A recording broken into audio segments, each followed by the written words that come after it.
ये कर्म भ्रम तुमने यहाँ इनको मिसगाइड करके बुरे ये जुल्म करवा रहे हो तुम। ये कर्म भ्रम ब्रह्मांड के मैं पल में कर दूँ नेस, इन पर कलम मार दूंगा, इनको ख़त्म कर दूंगा। और जिन्होंने मेरी दुहाई दी वो करो हमारे पेश, उसका अकाउंट भी मत लेना तू। तो ये ज्ञानदास सुनाता ही रहता है, परमात्मा की अमरवाणी है, ये कोई डूम बाट के गीत नहीं, उस सच्चे परमेश्वर का बताया हुआ सच्चा विधान है। और ये ज्यों का त्यों है। परमात्मा ने कहा कि जो ये कह दे मेरे पास, तेरे पास आके मैं उस परमेश्वर कबीर जी का भक्त हूँ, उसका अकाउंट भी मत लेना। जो मेरा सत्य साधक हो और किसी गलती से वो तुम ले भी आए हो तो मेरे पास भेज देना, करो हमारे पेश।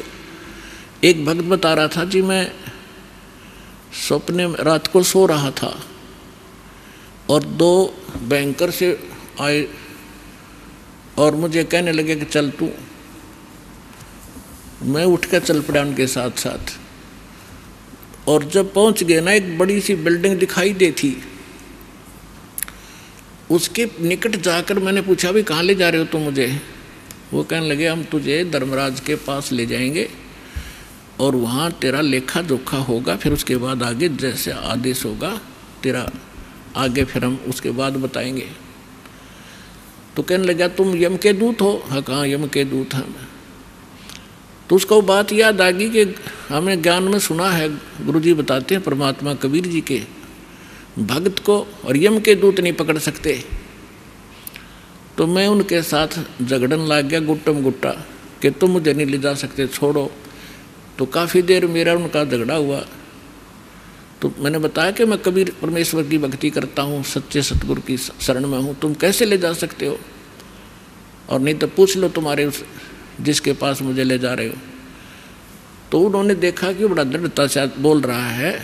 उसने कहा, एक ने कहा कि तू यहाँ खड़ा रहे, मैं पता करके आता हूँ। कहते वो अंदर गया, उसने मुझे आवाज़ सुनाई दे। उसने पूछा कि महाराज ऐसे ऐसे, वो कह रहा है कि मैं कबीर जी का शिष्य हूँ, भक्त हूँ और तो मुझे नहीं ग्रहण कर सकते। धर्मराज से कहा। धर्मराज ने अकाउंट देखा, वो दोबारा खोल कर देखा कि निकम्मे गीत ले आई इसने, इसको वापस छोड़ दो फटाफट, मुन्ने भी मरवाओगे तुम। तो तभी वापस आया और कहने लगा अरे छोड़, इसने बला ने ऊपर तो पटक दिया मैं और न्यू आऊँ जैसे गोते खाता हुआ, झटके लगता हुआ, और एकदम बॉडी में प्रवेश किया। और जब मैं उठा पसीना पसीना हो रहा, मेरी जाग खुल गई, नींद खुल गई और काफ़ी देर तक मेरा शरीर सुन रहा, मैं हिल डुल नहीं सका, हिल डुल नहीं पाया। यदि मुझे ऐसी स्थिति मेरे शरीर की ना होती तो मैं सपना मानता इसको। तो उस दिन के बाद कह रहा कि और गणा दृढ़ विश्वास हो गया परमात्मा पे। तो यहाँ गरीबदास जी उसी परमात्मा की समर्थता बता रहे हैं कि जब फरमान धनी का आवे को राखे घर जाने नू, कौन बचाओ वहाँ जाने से? और जा सतगुरु का शरणा लीजे मेटे जम तल बाणे नू, मैं तो दे दी बालम याने नू, मैं तो दे दिए बालम याने नू। उत्तर दक्षिण पूरब पश्चिम तो फिरता दाने दाने नू। इस समर्थ की शरण में आने से आपको इतनी बरकत देगा यू भगवान, थोड़े काम में घना सुख, घना फायदा होगा। और आप उल्ट साधना करते हो, गलत साधना कर करके और अपना कर्म बिगाड़ दिए, भक्ति नाश कर ली। जिस साधना से आपको आप कर रहे हो, इससे आपको कोई बेनिफिट होने वाला नहीं है। यहाँ क्या बताते हैं? उत्तर दक्षिण पूरब पश्चिम फिरदा दाने दाने नू, सर्व कला सतगुरु साहेब की हरि आए हरि आने नू। तुम तो कहते हो कि भगवान हमने मिलता नहीं, और भगवान हरियाणा में आए और मुझे मिले, सतलोक लेकर गए, फिर वापस छोड़ा। और पुण्यात्माओं आगे फिर गरीबदास जी क्या बताते हैं? मत दे दी है बाल में बैरे नू, मैं तो दे दी है बाल में बैरे नू, मैं तो दे दी बैरेनु मत दे दिए बालम बैरेनु। संसारी दी गल्ला चिने ना बूझे शब्द जो गहरेनु। संसारी दी गल्ला चिने नहीं बूझे शब्द जो गहरेनु। ये मुर्दों से ती प्रीत लगावे न जाने सतगुरु मेरे नु। मुर्दों से ती प्रीत लगावे न जाने सतगुरु मेरे नु। मैं तो दे दी है बालम बैरे नु। मत दे दी है बालम बैरे नु। श्वेत छतर सिर मुकुट बिराजे देखत न उस चेहरे नु। श्वेत छतर सिर मुकुट विराजे देखत न उस चेहरे नु। ऊंची थड़ियां खेती बोवे ये भूल गए निज डेरे नु।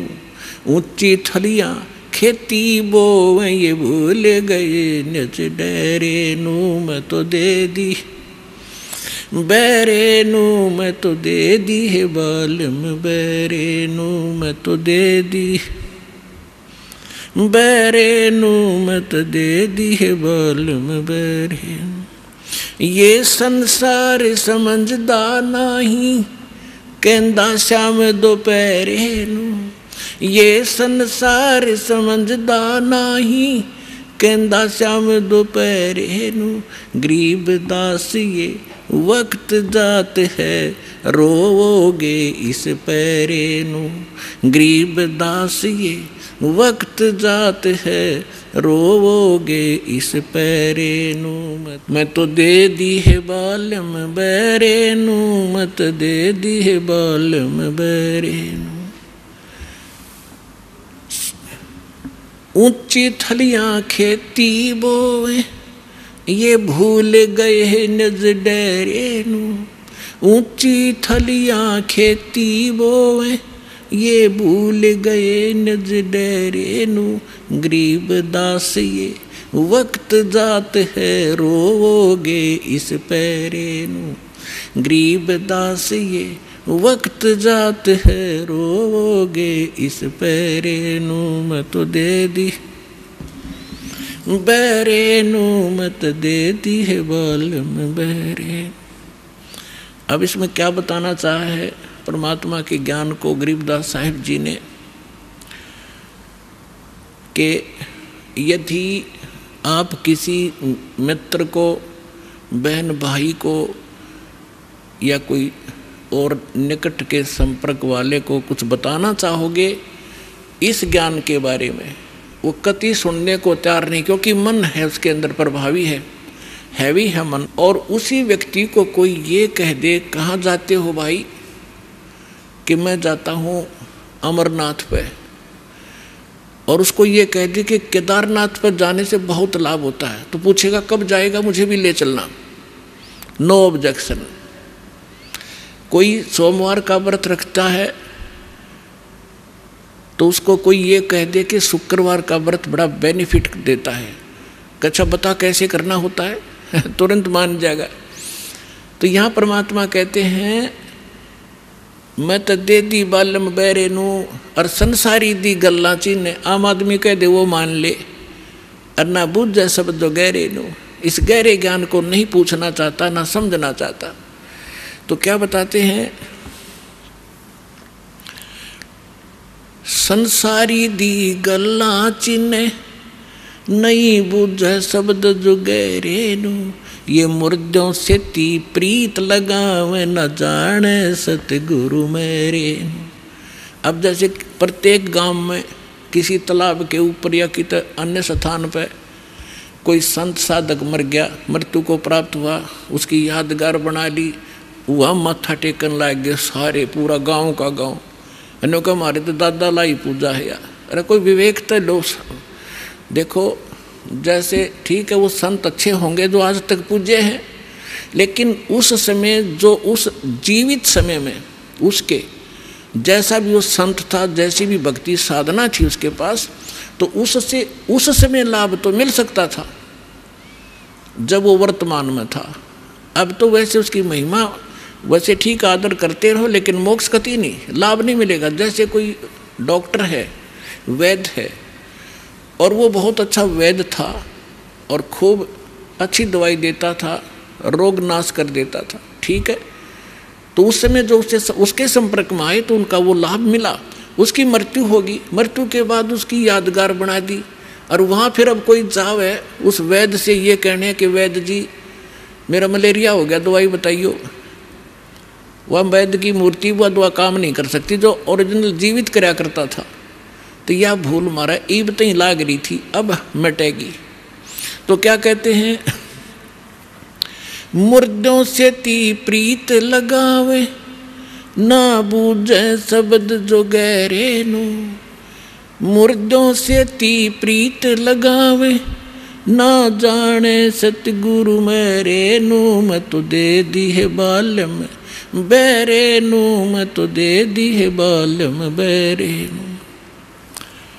फिर क्या बताते हैं, श्वेत छतर सिर मुकुट विराजे। निराकार, निराकार का ढोल पीट रखा था। कहते उस सफेद अरस कुर्स पर सफेद गुम्मट है, जहाँ सतगुरु, जहाँ परमात्मा का डेरा, वहाँ एक बहुत बड़ा सुंदर महल है परमात्मा का, उस बहुत सुंदर गुम्बज टाइप है। उसके अंदर परमात्मा विराजमान है, सिंहासन के ऊपर सिर पे मुकुट है और ऊपर श्वेत छत्र परमात्मा के तना हुआ है। श्वेत छत्र सिर मुकुट विराजे, देखत ना उस चेहरे नु। श्वेत छत्र सिर मुकुट विराजे, देखत ना उस चेहरे नो। ऊंची थलियां खेती बो ये भूल गए निज डेरे नो। ऊंची थलियां खेती बो ये भूल गए निज डेरे नो। अब क्या बताना चाहते हैं कि परमात्मा साकार है, मनुष्य सदृश्य है। सभी सदग्रंथों से दास ने प्रमाणित कर दिया आपके समक्ष। और जिन महापुरुषों ने भगवान मिले, सचखंड लेकर गए अपने निज स्थान पर, फिर उनको वापस छोड़ा, उन्होंने अपनी अमृतवाणी में एफिडेविट दे रखा है कौन है भगवान, कहाँ रहता है, कैसी सूरत है और क्या नाम है उसका। तो इन सभी प्रमाणों से आपको सिद्ध हो जाएगा कि कौन है भगवान और कैसी लीला करता है वो मालिक। तो यहाँ क्या बताते हैं कि आप जी जो साधना कर रहे हो, अन्य देवी देवताओं के पूर्ण परमात्मा की भक्ति ना करके किसी भी ब्रह्म की, पर सरपुरुष की, अक्षर पुरुष की, ब्रह्मा विष्णु महेश की, या दुर्गा या निरंजन की, तो ये तो ऐसी साधना है जैसे कोई किसान ऊंचे स्थान पर, थली पर, पहले वर्षा पर आधारित थे सभी मानव समाज। और उस समय गरीबदास जी ने भी किसान थे, गरीबदास जी जाट ग्रुप में जाट जाति से थे, और अपने वहाँ के साथी जो किसान थे उनको भी समझाना था। इसलिए बता रहे हैं कि जो मैं भक्ति बता रहा हूँ जिस भगवान की, उसकी साधना ना करके आप अन्य जो साधना कर रहे हो ऐसी है जैसे ऊंची थलियों पर, ऊंचे स्थानों पर बीज बो दिया, खेती कर ली, और जब थोड़ी बहुत वर्षा हुई तो वो उस थलियों का पानी एक समतल स्थल पर, डहर बोलते थे उसको, डहर, वहाँ आकर इकट्ठा हो जाता था। और उस स्थान को, डहर के अंदर पानी वर्षा भी और आसपास के ऊंचे क्षेत्र का उसी में आ जाता था। और उसमें जब बोई जाती थी फसल, जैसे ऊंची थलियों पर बोई हुई तो वो होती ही नहीं थी। और डहर में बीजा हुआ 1 एकड़ में मनमाने 50 मन कनक हो जाती थी, और ऊंची थलियों पर 2 मन की भी नहीं होती थी मुश्किल से। तो क्या बताते हैं गरीबदास साहब जी, एक फॉर एग्जाम्पल बता रहे हैं कि तुम ऊंची थलियां खेती बो भूल गए निज डेरे नु। इस परम पिता परमात्मा सतपुरुष कबीर साहब की भक्ति ना करके आप अन्य देवी देवताओं की भक्ति करके ऐसी लाभ उठा रहे हो जैसे ऊंची थली पर खेती करने वाले किसान को कोई लाभ नहीं होता। और जो डहर में बीज बोता है, प्रयत्न दोनों एक जैसा ही करते हैं, तो उस डहर वाली यानी उपजाऊ ज़मीन में और समतल ज़मीन में घना लाभ होता है। तो ये समझाना चाहते हैं कि जो साधना हम बताते हैं वो तो डहर समझो। अब फिर बताते हैं, गोता मारूं स्वर्ग में जा पैठू पाताले, गरीबदास ढूंढता फेरूं अपने हीरे मोती लाल। चारों युग में मेरे संत पुकारे, और कूक कहा हम हेल रे। हीरे माणिक मोती बरस, ये जग चुगता ढेल रे।